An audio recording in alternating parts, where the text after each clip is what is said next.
His Holiness is attending the event. National Catholic Prayer Breakfast.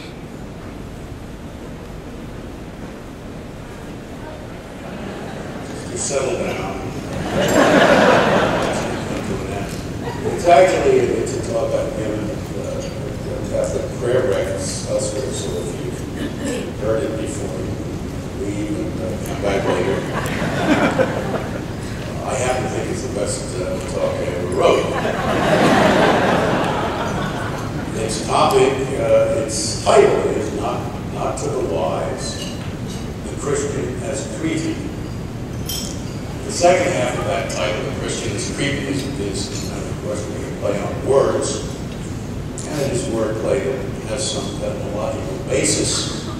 The English word cretin, meaning a person of deficient mental capacity, in fact derives from the French word chrétien, as having been in some sense a son of God. Are we not all children of the Creator?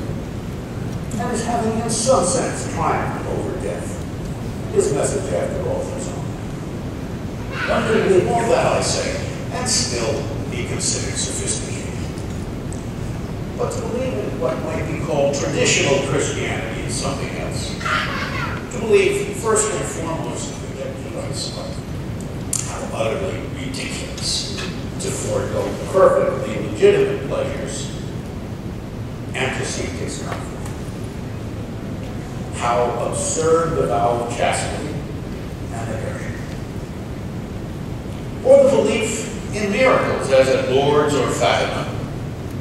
Or finally, the belief that those who love God and obey his commands will be with him forever in heaven, and that those who do not will burn eternally in hell.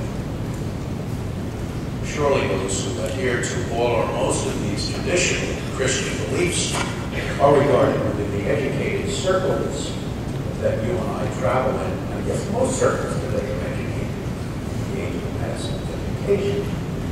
Surely people who believe in those things are regarded as, well, simple-minded. The attitude of the wise is well reflected in the statement that appeared in a news story, not an opinion piece, some years ago in the Washington Post, stating matter-of-factly, as though anyone of intelligence knew and agreed with it, that Christian fundamentalists were, quote, poorly educated and easily led. The same attitude applies, of course, to traditional Catholics, by which I mean those who do such positively. The wise of the world would regard Christians as fools. And from the beginning until now, that expectation has not been disappointed. It is interesting to read of St. Paul's experience in that ancient center of wisdom and intellectuality, Athens. The Acts of the Apostles record some great successes in Paul's preaching. Athens was though perhaps a bit more intellectually elevated. Anyway, Paul goes up there to the Areopagus, and he has this really clever speech laid out in which he says he knows the people of Athens are very religious, and he has noticed that one of their altars is inscribed to the unknown God. It is that God he has come to tell them about. This is a brilliant lead-in, and Paul gets rolling along pretty well until he says that this God he has been talking about will judge the world with justice by a man whom he has appointed and whom he has guaranteed to all by raising him from the dead. Well, that breaks it. The wise men of Athens, circa AD 50, know just as well as the wise men of America, AD 2009, that people don't rise from the dead. As the Acts recorded, now when they heard of a resurrection of the dead, some began to sneer, but others said, "We will hear thee again on this matter." Paul did not think the prospects of their hearing him again good enough to be worth his time. The next line of the Acts is, "So Paul went forth from among them."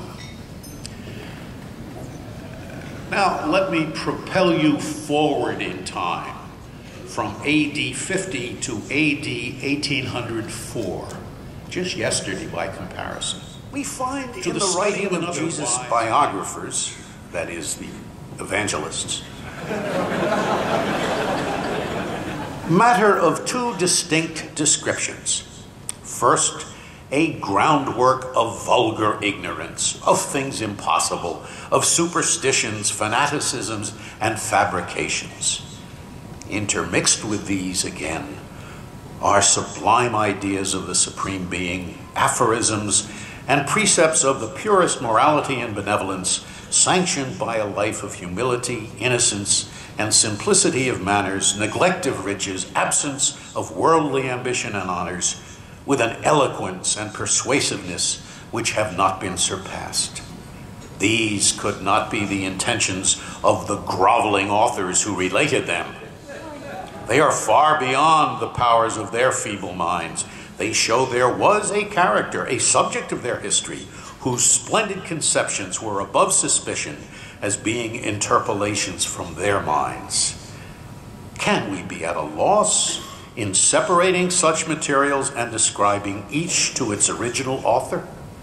The difference is obvious to the eye and to the understanding, and we may read as we run to each his part. And I will venture to affirm that he who, as I have done, will undertake to winnow this grain from the chaff, will find it not to require a moment's consideration. The parts fall asunder of themselves, as would those of an image of metal and clay.